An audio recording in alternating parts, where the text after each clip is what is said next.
All right, hello everyone. I'm here with Artur Schaback. How are you doing, Arthur? Good. Enjoying the nice weather in Bangkok. Absolutely. It's perfect weather, perfect background. And today, I just want to talk more about what you're working on now, because everything when it comes to DeFi, stablecoins, and on-chain finance is not just buzz anymore. It's like actually happening. But let's really dissect what that means and then what people can actually do today. And so, Arthur, I would like to know more about your background coming from Web2 and how you got into the crypto side. So I got into crypto in 2013. I've seen 4 or 5 bull runs already. And you know what fascinated me in crypto? Before that, I just finished college. I have a Java PHP background. I did some bank integrations. I'm originally from Estonia. I moved to US. I lived in US for 10 years. And 2013, I saw this Bitcoin price going up from 100 to 210, and then it went down again springtime, and then it went up to 1,000 October, November 2013.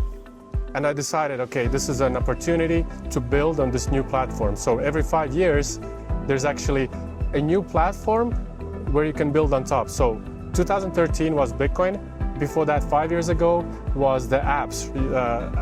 iOS and Android, you could build new apps, right? So 2018 is the smart contracts. You can build like completely new space, unexplored.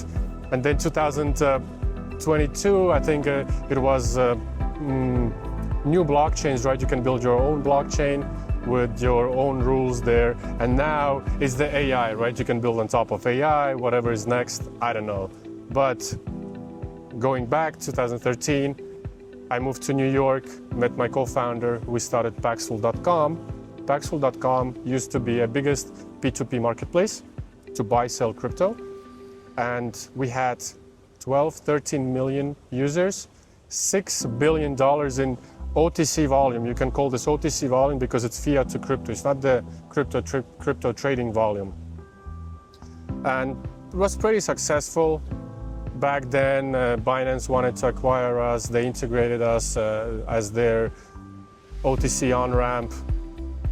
But then, just all these new players came out and they didn't care about regulations and everything. And that's how they really got a head start. We didn't have trading like shitcoin casino trading. We were Bitcoin maxis.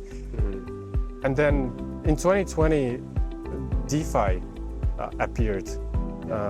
On my radar, the DeFi summer, DeFi spring, and I got bitten by this because I bought Ethereum before that, not during ICO, but 2018 it was $3, $15, and then I see in DeFi that you can earn yield on your stable coins by depositing Ethereum as a collateral, borrowing stable coins for 5%, and earning yield of 15%. I'm like, oh, I don't have to sell Ethereum.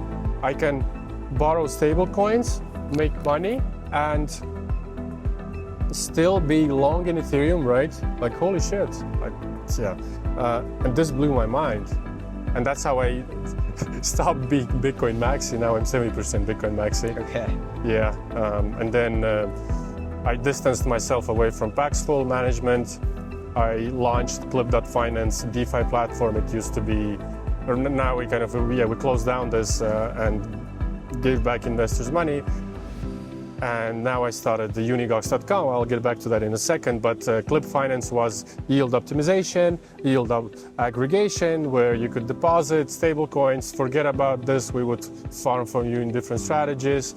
Then we pivoted to solving bridge intent, so the whole cross-chain thing and fragmentation of liquidity. There was a need for bridges, and we built intent-based bridge, so you could transfer from one chain to another under like 4 seconds, stable coins. But then, at one point, we were at the hackathon with my co-founder now, with my current co-founder. And at hackathon, the mentors, they asked me like, hey, what kind of problems did you have at Paxful, and like the product problems and users, what problems had? And I spit out everything, right? Like this, that. And he told me like, you should look at ZK TLS, zero knowledge TLS. And back then, the whole ZK thing was a buzzword for me. I was making fun of that. Oh, ZK everywhere, right? And then in fact, it really solved the biggest problem in P2P, the whole fiat part. So, and now we launched, I'll get about the ZK stuff in detail, right? Like your future questions. But yeah, now, sometime later, we launched UNIGOX.com, which is a non-custodial Web3 wallet with the ZK TLS enabled for instant, verifiable P2P payments. Okay. Yeah. So you combine the best of what you learned with the P2P payments and then DeFi. Exactly. To make it non-custodial. And it's non-custodial. The P2P escrow is all on-chain. Everything is on-chain because if you compare now to the biggest players in P2P, Binance P2P, Bybit P2P, they're all centralized. You don't know what's happening. But this is purely on-chain. Everything is trackable. And then was there a specific reason you chose a ZK TLS? Like what benefits does it have for the end user?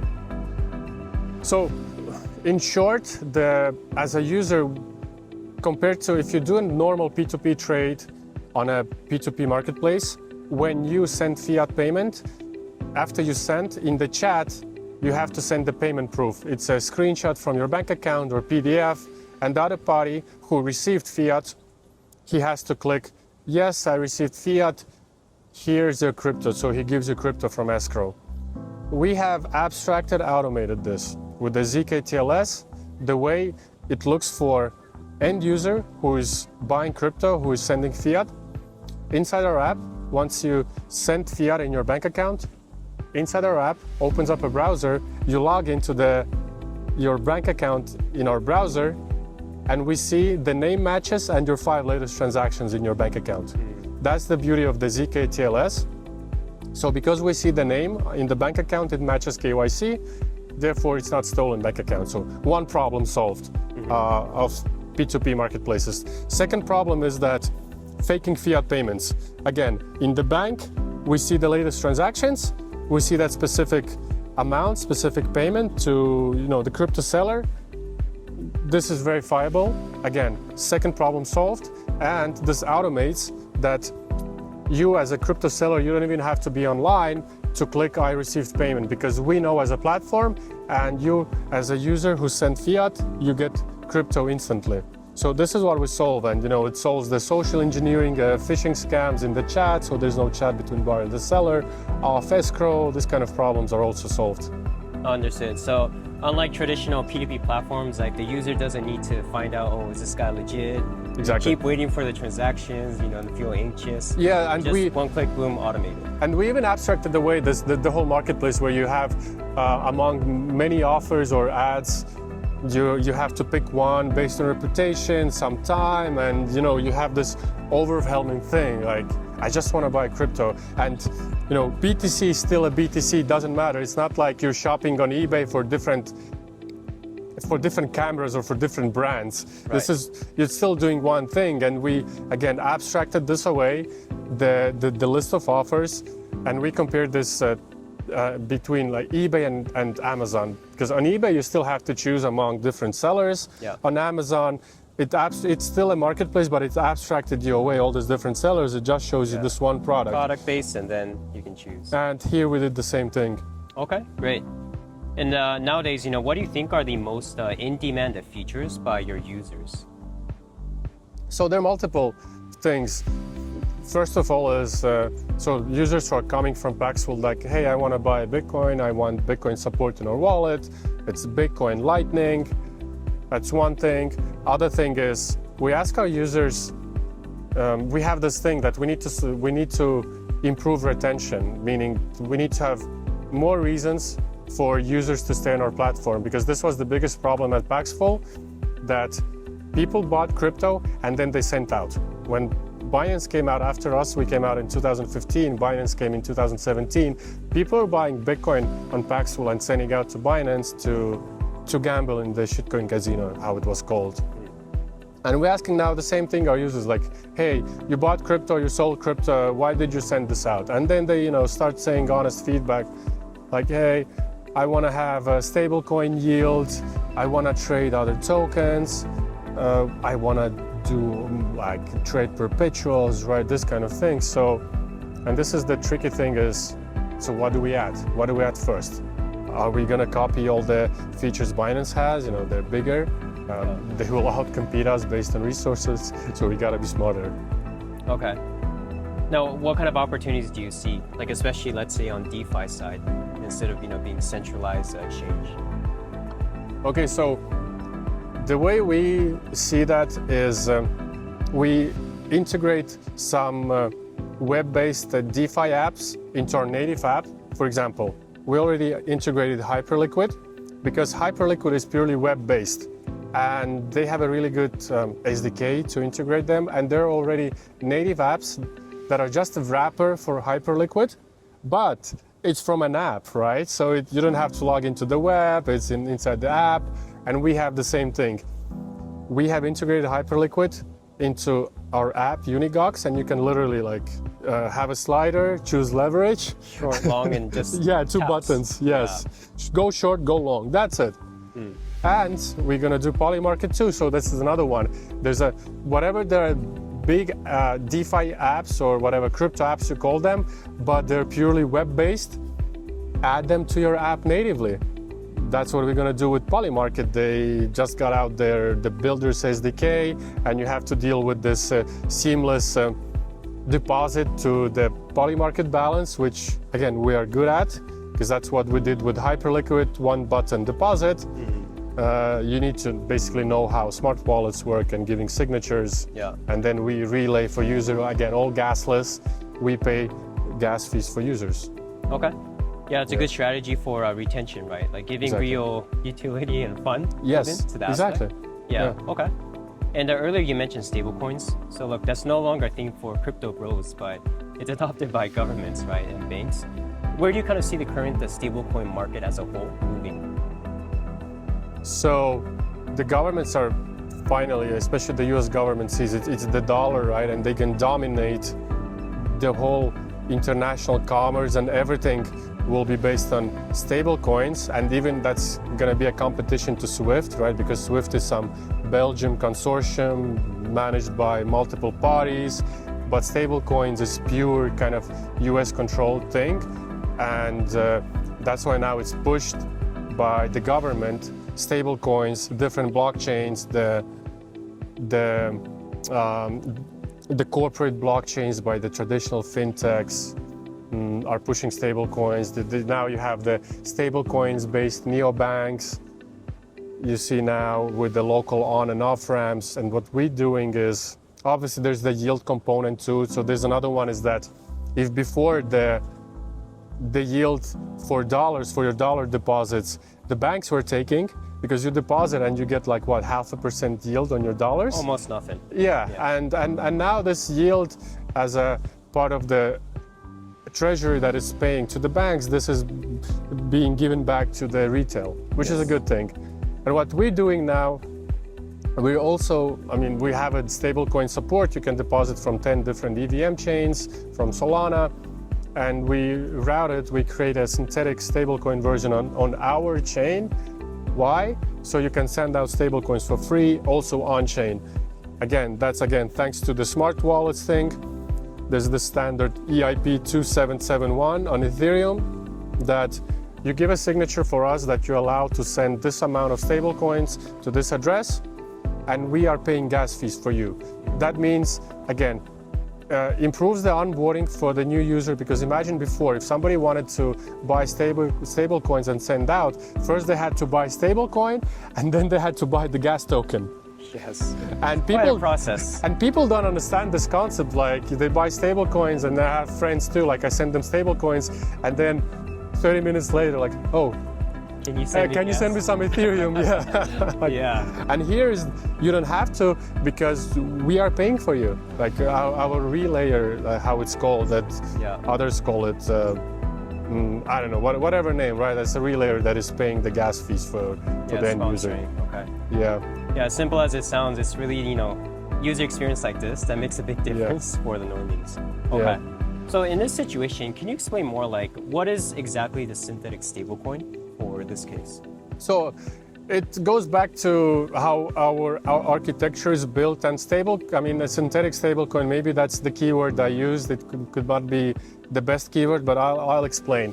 So we have a Web3 wallet. As a user, you sign up. We use a Privy wallet infrastructure on the backend. So you sign up with email with Google, and the private key is in your browser or is in your mobile device app. So we don't control your private keys. Now we support deposits from EVM chains, like I said, and from Solana, stablecoin deposits. And we have our own bridge built in. So when you deposit 50 USDT on Solana to your deposit address on UNIGOX, that 50 USDT is locked on your Solana deposit address, and we mint you 50 USDT on our chain. So now we use XAI chain, that's a layer 3 Orbit on top of Arbitrum. And now, because of that stablecoin that we minted on our chain, this allows to do the gasless transactions, because the USDT and USDC stablecoin do not allow. I think USDC has this permit thing, right, that allows you, us as a relayer, to pay for your gas, but not USDT, and not USDC, not on every chain. Therefore, it's much better to mint on our own chain the stablecoin, so you can send between UNIGOX users easily, and it's still EVM address based. And then, of course, you can send out anytime, again, to Solana, to EVM. The other blockchain support will come later. I mean, it's like behind the roadmap. And it all takes a few seconds, right? And that's another beauty compared to centralized exchanges where you deposit the stablecoin. You have to wait there 100 confirmations, I don't know, 30 minutes, and like, it's so much. With us, you wait a few seconds, because we know the finalization and the risks of block reorgs and so on. We know in a few blocks, in like 4 or 5 seconds, we can already kind of give you the stable coins safely, that there's going to be no block reorg, no chargebacks. Yeah. And that's how we are basically faster and better than centralized exchanges to use us as a wallet. I see. Okay. I mean, for, let's say, the normal user, maybe 1 or 2 transactions may not make a difference, but if you're doing hundreds of transactions, going in and out of Polymarket, this and that app, I think those fees will add up. Exactly. Yeah, plus it's going to be very annoying, right, to wait for finalization. Exactly, yeah, you kind of wait. And yeah, that's what we want. We want to get to these people who use stable coins every day, and then they can use our wallet. The transfers are now, at the moment, are free, kind of subsidizing, but again, the costs are so little because it's all on-chain. Because the beauty of blockchain is that we don't have to maintain our own infrastructure, our own servers that the centralized exchanges are maintaining. Yeah, I think free blockchain transactions everybody wants. Look at Plasma, for example. Yeah. Right now, 0 fees, and like the volume is just skyrocketing. And that's what they did, yeah. Transactions. And that's what they did, exactly the same way that we did. Like inside the Plasma, you get free stablecoin transactions. It's the same approach like we did. It's the same tech, the smart wallet thing, they implemented. Okay. So weaving all of this together in your experience, what is then your grand vision now? So we can build a whole ecosystem around this, because if you look at other blockchains, they are blockchain for the sake of blockchain, but we started as a product, like Hyperliquid started as a product first and as an app first, and around their blockchain. So here's the same thing. We have the unique fiat on and off ramp for the regions that others don't support.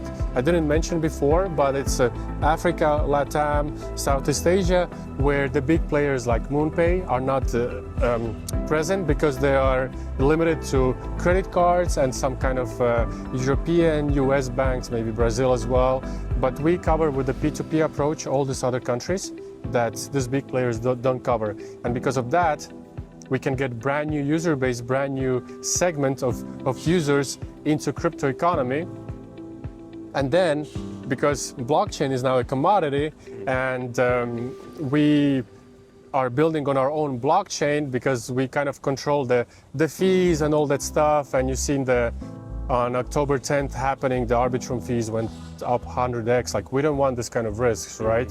When all these other players can influence the blockchain. So therefore, again, we are building this, you can call it super app, running on blockchain. And again, for the user, it doesn't have to user doesn't have to depend on basically doesn't have to depend. I mean, think that it's kind of blockchain powered, right? The blockchain is abstracted away, and that's even already like 8 years ago when I was doing interviews. I was already saying, when the blockchain is abstracted away from user, that's when a crypto wins. And now we are actually at that around that moment.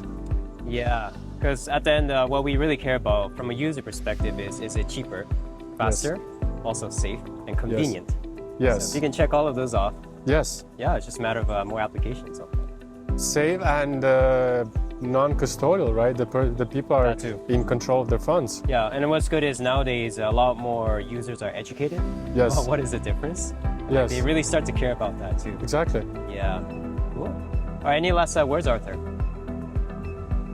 So, look, I think where we're going with the whole industry and the blockchain, all these things, especially with the DeFi, I had all these thoughts in already 2020 that basically the smart people, smart engineers from TradFi, from high frequency trading firms, or the trading strategies, the different financial instruments, and there are hundreds of different financial instruments are being implemented now on blockchain, because blockchain allows the settlement time like T plus 13 seconds on Ethereum, and now with all this layer 2, fast layer 1 blockchains, it's literally sub 1 second settlement time, while before in TradFi the settlement time was T plus 2 days. Yes. And so only now we're seeing all this coming to real life. We have Hyperliquid, the perpetuals on layer 1. It's coming to real life, all these ideas that were back in 2020 on paper, in theory, right? And that's why the finance will run on blockchains. Yeah, for sure. Yeah. And actually generate real revenue, right? And give back more to the users. Oh yeah, exactly. And it's transparent, you have the trust, more trust, give it to users, exactly. And anybody can become a house, because before you couldn't become a market maker, now you can be an LP, right? In every DeFi protocol. Yeah, that is true. Yeah. It's really cool, exciting time, man. It is. Yeah. Yeah. Cool. Well, thank you so much, Artur. Sure, man. Yeah.